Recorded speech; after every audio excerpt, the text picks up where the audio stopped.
I don't know what you think about when you're driving to work.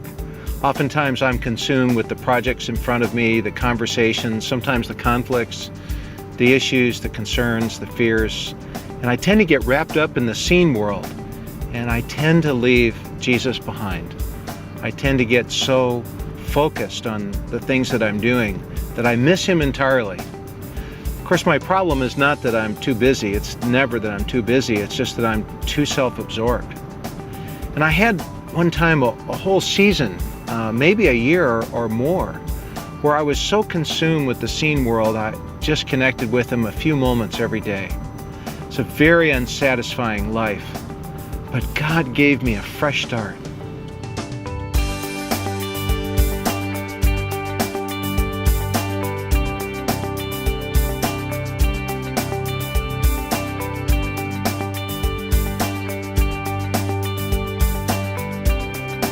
After the season of drifting, I asked God to give me a fresh picture of who He is and what life with Him can be.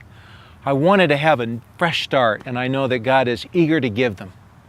The morning after I became aware that I had drifted, I got up real early and I spent time with Him, and I opened the book of Genesis, and I just said, God, teach me everything all over again. Teach me all about You and what life with You can be. And as I turned the first page of the Bible, it was just like the whole room lit up with light. I was so struck with the notion that God's first thought for man was paradise, that everything about God is so good and that He wants to give us His best, and that He wants to give us the best life possible to meet the deepest needs that He created us to enjoy. Needs for pleasure and for joy and for adventure and for relationship and for majesty and for beauty. And that this was the heart of God to give this to us, and it was paradise, the ultimate fulfillment of everything that our heart longs for. And then I turned to the last two chapters of the Bible and found that this wasn't just God's first desire or His first thought for us. This is God's eternal plan, is for us to enjoy paradise in Him. And then I began to ask, well, that's great for us, but how about Him? Does He suffer our presence? Does He do it with a kind of disgust like my Father did? And I remember as I thought of this, I was writing in my journal and I just wrote this question: why did God want children in the first place?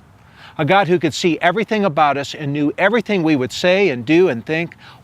Why did He want children in the first place?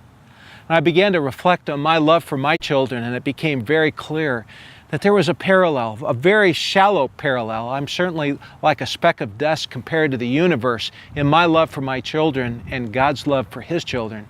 But I could see how I loved to plan things for my kids. I loved to plan camping trips for them when they were growing up, to think of the things that they wanted to see and to do, and to give them an extraordinary adventure with their dad. We would typically go on one camping trip for each of our kids each year. And these were extraordinary memories, and our God does that with us. Every day of our life is mapped out. He plans the events of our day so that we can enjoy fellowship with Him, and we can know Him and experience the great adventure of following Him.